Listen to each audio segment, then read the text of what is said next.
In this video guys, pag-usapan natin yung advance payment applied to principal in relation sa housing loans either through banks or Pag-ibig.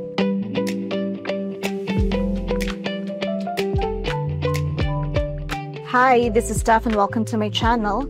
In this channel, we talked about personal finance, productivity, and adulting in general. So if you're interested sa mga topics na to, please subscribe to this channel, hit the notification bell, like this video, and share this to your friends. Usually, if naglo-loan tayo sa banks or sa Pag-ibig, yung loan term natin is maximum if sa banks 20 years at saka if sa Pag-ibig 30 years. Pero alam nyo ba na pwede natin mapa-shorten yung loan term natin provided na we will make advance payments na applied sa principal. So meaning to say, if meron tayong extra na pera, pwede natin ilagay yung extra payment, i-apply natin siya sa principal. So again, applied sa principal, hindi applied sa interest or sa advance na amortization. Kasi initially, sa pag-start ng loan or early years ng loan, yung pera na binibigay natin or yung amortization natin, usually ang allocation niyan is mostly napupunta sa interest. So ano nga ba yung advance payment sa principal? So as what I've said, ito yung extra payment na hindi siya the same sa regular na amortization na binabayaran natin. So for example, yung housing loan mo, nagbabayad ka ng 10,000 monthly. Tapos, this month, meron kang extra na 10,000. So, meron kang 20,000. So, ang pwede mong gawin is yung 10,000 is allocated mo sa regular monthly amortization. Tapos, yung 10,000 na extra is ipa-apply mo siya sa principal. Pero dapat sabihan mo si Pag-ibig or si bank na gusto mo siyang i-apply sa principal. Kasi baka ang gagawin nila is i-apply nila sa susunod na month na amortization. So parang wala lang din siyang effect sa principal amount. With banks, guys, meron silang certain conditions. So sa BPI, nung nakausap ko yung loan officer, ang condition nila is dapat at least 6 months worth of your monthly amortization ang dapat mong i-extra pay. So, for example, sa 10,000 na monthly amortization mo, kung gusto mo siyang i-apply sa principal, dapat 6 months worth. So, 10,000 times 6. So, 60,000 yung dapat i-extra payment mo. Aside pa doon sa 10,000 na monthly amortization. Meron naman sa ibang banks, dapat gagawin mo lang siya sa anniversary ng loan mo. So, yun lang. At saka mostly banks, meron silang parang tinatawag nating mga charges if gagawin mo yung extra payment. Meron din namang iba, wala na silang charge. So make sure lang na i-check mo yung loan contract or loan agreement mo.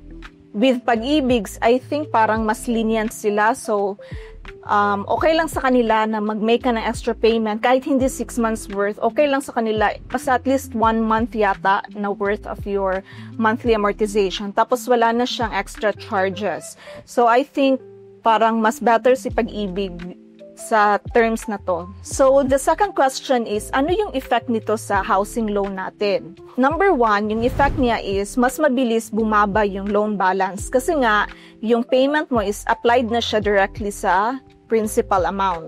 Yung second, since applied siya sa loan amount, yung total interest mo na binabayaran mo sa loan is pwede na siyang bumaba. So, lower interest rate all throughout the term sa loan. Number 3 and number 4 na effect niya, pwede natin i-combine na lang, is meron kang option na pwedeng ipa-lower na yung loan term. So, ang effect is lower loan term or pwedeng lower monthly amortization. So, for example, if yung loan term mo is 30 years, sabihan mo lang si bank siguro na gusto mo yung effect is i-shorten yung loan term.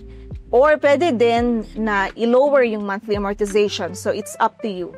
With Pag-ibig, baka same lang din. Pero hindi ko pa to na-verify sa Pag-ibig. With banks, ito na-verify ko siya sa BPI. So, meron kang option. So, paano nga ba to gagawin? Hindi direct ha na magpipay ka lang diretso na supposedly 10,000 yung amortization mo tapos bayaran mo ng 50,000, mag-assume ka na i-apply na nila sa principal. No. So, with banks, specifically, dapat mag-request ka or mag-email ka sa banks na gusto mong mag-advance payment applied to principal. So, sabihan mo talaga sila. And then, wait for confirmation, tsaka ka na mag-pay.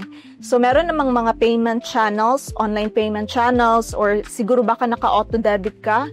So, basta communicate lang with the banks para to make sure na na-apply talaga siya sa principal. With Pag-ibig naman, you can go to the branch, tapos inform lang Pag-ibig na gusto mo siyang i-apply yung extra payment sa principal. So, pwede naman din siya. At saka, pwede din yata yung mga online channels or payment channels sa Pag-ibig. Meron ng options yata sa bank na applied to principal or applied to regular amortization. So, meron ng mga ganun. And then, ang susunod na question is, may penalty ba if gagawin mo to? So, ang answer is, it depends. With Pag-ibig, wala siyang penalty. With banks, meron silang conditions. So, meron ibang banks na nag-a-allow sila for as long as, yung sinabi ko kanina, if pasok siya sa loan anniversary mo, pwede mo siyang gawin without any penalties or charges. But mostly, meron silang charge na siguro 500 pesos per request or per advance payment. So, just check your loan agreement or loan contract or ask the bank if meron bang charges. So, yun lang guys. Maganda ito na payment scheme kasi meron ka ng option na hindi na talaga paabuti ng 30 years or 20 years yung loan term mo. So, for example, meron kang bonus, meron kang 13th month pay, pwede mo nang i-apply yung extra payment sa principal. So, para bumaba yung amortization mo or para bumaba yung loan term mo. So, just make sure lang na yung sinabi ko, with Pag-ibig, at least 1 month's worth of your monthly amortization. With banks naman, it depends. So, yung iba nagre-require na 6 months. So, pwede mong ipunin na lang yon if may plano kang magbayad in advance. So, yun lang. Sana makatulong to para at least makaplano kayo na mapabilis yung pagbabayad ng utang at tsaka lower lang yung mga total interest na mabayaran.